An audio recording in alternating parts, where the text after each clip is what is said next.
Hello friend. तो जैसा कि आपको पता है कि एसएससी जेई का जो फॉर्म है वो आपका जो है ऑनलाइन ओपन हो चुका है। और इसका जो डेट है इजली आपको पता ही होगा कि 12/8/2022 से लेके आपका 2/9/2022 तक आपका जो है 11:30 PM तक आपका फॉर्म जो होगा यहाँ पे आप अप्लाई कर सकते हैं। ठीक है, तो आप लोग जो है फॉर्म अप्लाई कर लीजिएगा। हम लोग इस सेशन में देखते हैं कि एसएससी जेई का जो आप प्री है कैसे क्वालिफाई कर सकते हैं। ठीक है, प्री अगर क्वालिफाई अगर कर लेंगे तो जब मेंस का पेपर आएगा तो मेंस के लिए अलग से मैं आपको वीडियो बना दूंगा। तो अभी आपका जो एग्ज़ाम होगा वो चांसेस होगा कि नवंबर के सेकेंड या थर्ड वीक में हो सकता है एग्ज़ाम आपका हो।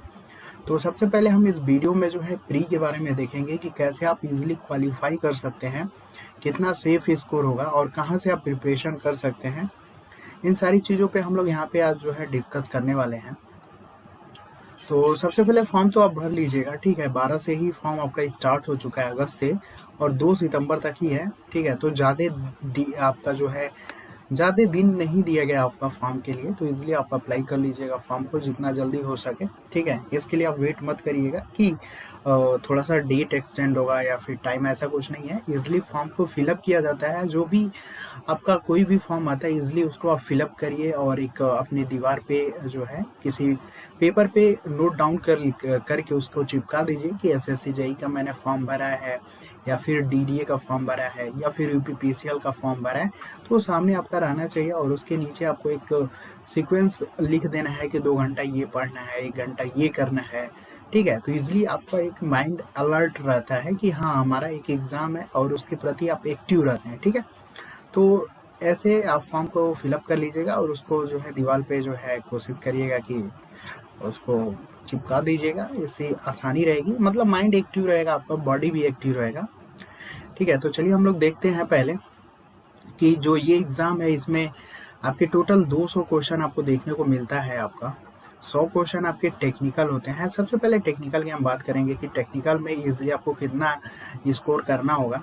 तो देखिए, अगर हम टेक्निकल की बात करते हैं तो यहाँ पे लगभग 75 से लेकर 85 तक का स्कोर आपको करना ही करना है। अभी तक रिसेंटली जितने भी 3 से 4 साल एग्ज़ाम जो एसएससी ने कंडक्ट कराया है, अगर 18 के इधर का भी देखेंगे तो आई थिंक 18, 19, 20, 21 में जितने भी एग्जाम कंडक्ट हुए हैं टेक्निकल में ऑन एवरेज इजीली आप 75 से 85 के बीच अटेम्प्ट कर सकते हैं। ठीक है, पेपर का जो लेवल है वो आपका एवरेज से नीचे ही रहता है। थोड़ा सा यहाँ पे कैलकुलेशन होता है क्योंकि बेसिक के क्वेश्चन आपको देखने को मिलता है।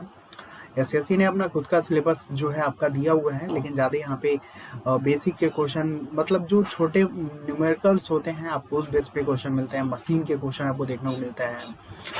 और ऐसा नहीं है कि जो पैटर्न फॉलो पहले हो रहा था कि वही पैटर्न अब भी हो, क्योंकि कुछ भी हो सकता है। ठीक है, जैसे पीसीएल में आपका जो है जितने भी थ्योरेटिकल टाइप के क्वेश्चन होते हैं वो ज़्यादा आपके पूछे जाते हैं। तो ऐसा नहीं है एसएससी में कि आपका जो है न्यूमेरिकल आ रहा है 70 क्वेश्चन तो न्यूमेरिकल ही आएगा, ऐसा नहीं है। कुछ भी ट्रैक चेंज हो सकता है, लेकिन अभी तक का रेशियो तो यही रहा है कि न्यूमेरिकल इन्होंने ऑन एवरेज बहुत ज़्यादा रखा हुआ है। ठीक है, तो 75 से 85 क्वेश्चन आपको इजीली आपको यहाँ पे अटेम्प्ट करना होगा। इसके लिए क्या करना है, अगर आप टेक्निकल में 75 से 85 अगर आप स्कोर करना चाहते हो तो सबसे पहले बेसिक और मशीन यहाँ पे अच्छे से क्लियर रखिएगा, क्योंकि अभी तक का यहाँ पे सिनेरियो देखा गया है कि बेसिक मशीन से काफ़ी ज़्यादा क्वेश्चन है। और रही बात पावर सिस्टम से, अब पावर सिस्टम में जितने भी टॉपिक हैं सभी आ जाएंगे आपके। ठीक है, ट्रांसमिशन, डिस्ट्रीब्यूशन, ड्राइंग, यूटिलाइजेशन, जितने भी आप देख रहे हो सभी आ जाएंगे। तो पावर सिस्टम का जो रेशियो है थोड़ा बहुत यहाँ पे एसएससी में कम रहता है आपका। ठीक है, मेजरमेंट से जो है आपके 5-7 क्वेश्चन देखने को मिल जाते हैं। तो इजीली ज़्यादातर बेसिक मशीन का क्वेश्चन होता है। इलेक्ट्रॉनिक से भी 10 से 12 क्वेश्चन, 15 क्वेश्चन देखने को मिलता है। लेकिन आप अगर एसएससी के लिए स्पेशली फोकस कर रहे हैं तो आपको जो है 2-3 सब्जेक्ट पे बस इजली जो है ज़्यादातर कमांड करना होगा। लेकिन अगर आप यूपी पीसीएल, यूपी आर्बिनल, आरआरबी, जेई, जितने भी इंडिया में स्टेट या सेंट्रल लेवल के जितने भी एग्ज़ाम होते हैं, अगर आप सभी एग्ज़ाम पे फोकस करते हैं तो सबसे बेस्ट होगा। क्योंकि किसी, जैसे कि मान लीजिए कोई 3 सब्जेक्ट है आपका, ठीक है, तो मैक्सिमम जितने भी आप सेंट्रल या स्टेट लेवल में एग्ज़ाम देखते हो तो किसी में 2 सब्जेक्ट आते हैं, किसी में 2 को छोड़ के यही सब्जेक्ट आता है, तो आपको इसके चक्कर में आपको नहीं पढ़ना है, ठीक है। आपको पूरा का पूरा जो है जो भी सब्जेक्ट है वो आप सभी के लिए प्रिपेयर करिए। ऐसा नहीं है कि पीएलसी स्टार्ट आप पीसीएल में आ रहा है तो एसएससी में नहीं आ सकते। एक क्वेश्चन तो डाला जा सकता है, आप उसमें क्लेम भी नहीं कर सकते हैं। 2 क्वेश्चन डाल देगा, उसमें भी आप क्लेम नहीं कर सकते हैं, ठीक है। एसएससी जेई का अगर पहले का पेपर देखेंगे तो यहाँ पे एस्टिमेटिंग, कास्टिंग, ड्राइंग से क्वेश्चन आते थे, लेकिन अभी क्या है, यूपी पीसीएल में वो सारे क्वेश्चन आ रहे हैं, ठीक है। मतलब बहुत ऐसे टॉपिक हैं जो एसएससी जेई में पहले पूछा जाता था, 2 क्वेश्चन, 4 क्वेश्चन। अभी वही जो क्वेश्चन है, मीन्स ड्राइंग के जो क्वेश्चन थे या एस्टिमेटिंग, कास्टिंग, बहुत सारे ऐसे क्वेश्चन हैं जो अभी यूपीपीसीएल में उस टाइप के क्वेश्चन आपको पूछे जा रहे हैं, ठीक है।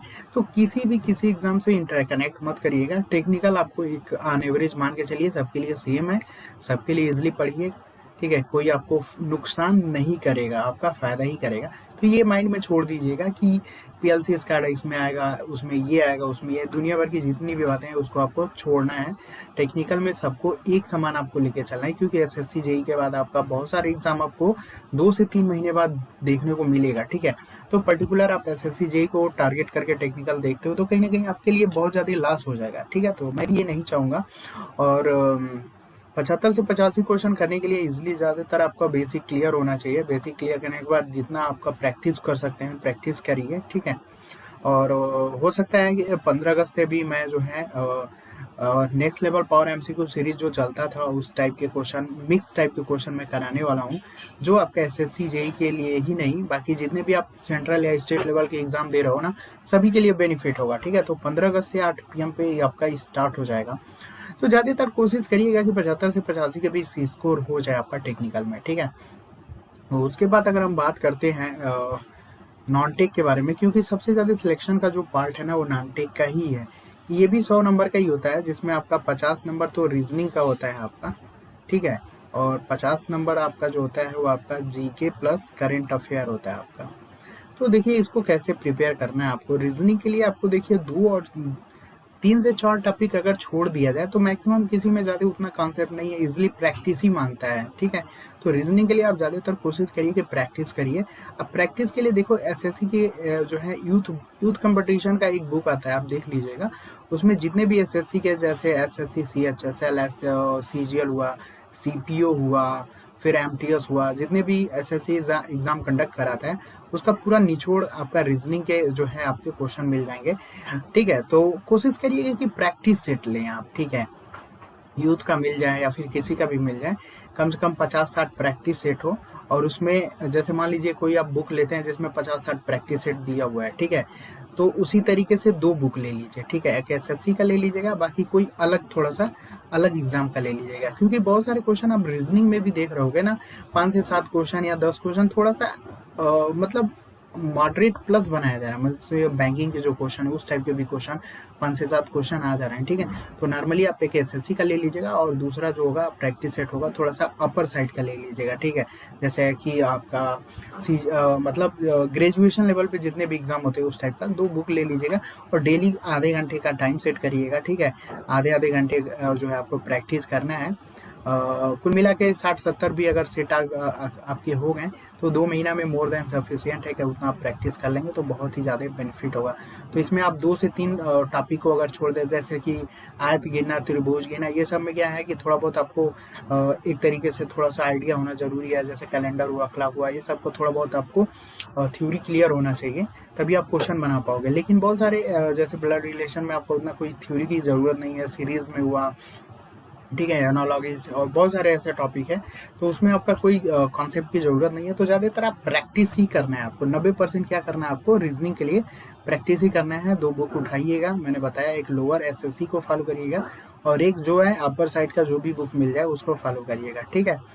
तो ये करिएगा आप, ऐसे रीजनिंग आपका काफ़ी इंप्रूव हो जाएगा। जो भी क्वेश्चन आपसे नहीं बनते हैं या फिर आपको लगता है कि ये थोड़ा सा क्वेश्चन अलग है तो उस पर आप थोड़ा सा ट्रिक कर लीजिएगा, ठीक है। और लास्ट टाइम उसी टाइप के क्वेश्चन को देख के जाइएगा, ठीक है। वेन डायग्राम हुआ आपका, कथन, निष्कर्ष, सभी टॉपिक देख के जाइएगा, ठीक है। कोई भी टॉपिक मत छोड़िएगा। और इसलिए मैं 2 एग्जाम को बोल रहा हूँ ना, एसएससी को भी फॉलो कर लेंगे तो पूरा आपका अच्छा हो जाएगा। और एक अदर जो है हायर लेवल का जो एग्ज़ाम होता है उसका थोड़ा सा रीजनिंग ले लीजिएगा। ठीक है। तो ऐसे कहीं ना कहीं रीजनिंग में भी जो है आपका 35 प्लस स्कोर होना चाहिए। ठीक है, बहुत लोग 40 भी 45 भी करते हैं, लेकिन यहाँ पे टाइम का ही थोड़ा सा गेम होता है, क्योंकि 120 मिनट में 200 क्वेश्चन करना बहुत ही एक तरीके से टफ लेवल होता है। तो इसलिए आपका जो भी टाइम कंज्यूम होता है वो रीजनिंग में बहुत ज़्यादा कंज्यूम होता है। तो कोशिश करिएगा कि रीजनिंग में ज़्यादा से ज़्यादा प्रैक्टिस करें। ठीक है, क्योंकि टाइम का जो सेविंग जो टाइम का लैग होता है ना, कहीं ना कहीं रीजनिंग में ज़्यादा देखने को मिलता है। ठीक है, सबसे कम टाइम आपका इसमें लगता है, 10 से 15 मिनट में इजीली आप कवर कर सकते हो।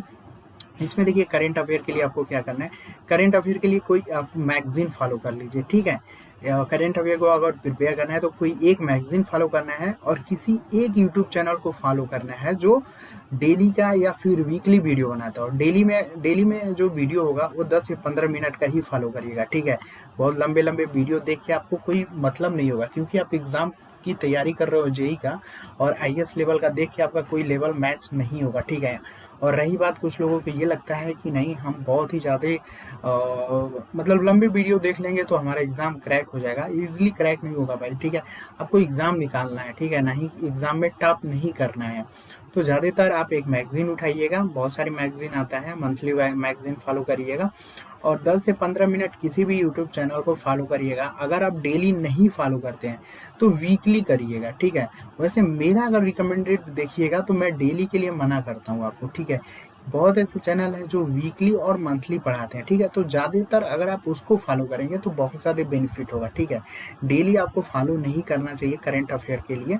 और ये मैं ऐसे ही नहीं बोल रहा हूँ, बहुत सारी चीज़ें एक्सपीरियंस के बेस पे बोल रहा हूँ। ठीक है, तो अगर शौक है तो 10 से 15 मिनट का आप डेली ले सकते हो, अगर नहीं है तो वीकली और मंथली जरूर फॉलो करिएगा। ठीक है, अगर आप डेली भी फॉलो कर रहे हैं ना, तब भी आपको वीकली और मंथली तो मस्ट है आपका। ठीक है, क्योंकि किसी भी चीज़ों को जब तक आप 2 से 3 बार नहीं पढ़ते हो ना, तो कहीं ना कहीं वो चीज़ें क्लियर नहीं होती हैं। ठीक है, डेली में 10 क्वेश्चन है, महीने का 300 क्वेश्चन हो जाएगा, इसलिए उसमें से क्वेश्चन इंपॉर्टेंट कितना होता है, 160 से 70 क्वेश्चन आपके इंपॉर्टेंट होते हैं। और डेली का अगर आप देख रहे हो, फिर आप तो रिवीजन करते टाइम आप डेली का तो देख पाओगे नहीं। ठीक है, इसलिए वीकली और मंथली में क्या है ना कि 2-2 बार अगर वीडियो देख ले, 2-3 बार, तो कहीं ना कहीं बेनिफिट हो जाता है आपका। ठीक है, तो मैं करेंट अफेयर के लिए आपके पास जो है 2 सोर्स होना बहुत ज़रूरी है। ऐसा नहीं कि आप सिर्फ यूट्यूब पे ही डिपेंड हो जाइएगा, क्योंकि बहुत ऐसे चैनल हैं पढ़ाते अच्छा है लेकिन क्वेश्चन मैच नहीं करता है बहुत सारे एग्जाम में, ये आप देख लीजिएगा। तो इसलिए मैं बोल रहा हूँ एक मैगजीन, और जिस यूट्यूब चैनल का पढ़िएगा ना उसका मैगजीन मत लीजिएगा, ये भी ध्यान दीजिएगा। ठीक है, मैगजीन अलग पब्लिकेशन होना चाहिए और यूट्यूब का भी अलग होना चाहिए। ठीक है, अब ऐसा नहीं कि मान लो इलेक्ट्रिकल कैप्सूल मान लो यूट्यूब चैनल भी है, उसी का आपका मैगजीन भी आ रहा है, तो ऐसा मत करिएगा, ये आपके लिए बहुत ज़्यादा लैग कर देगा। ठीक है, अलग अलग रखिएगा, मीन्स मैगजीन अलग, यूट्यूब चैनल भी रखना होगा तो अलग रखिएगा, और कोशिश करिएगा कि वीकली और मंथली ज़्यादा से ज़्यादा टारगेट करिएगा। और वीकली और मंथली अगर आप करते हैं ना तो 2 यूट्यूब चैनल को भी पकड़ लेंगे तो कोई दिक्कत नहीं है। ठीक है, मोर देन सफिशियंट है।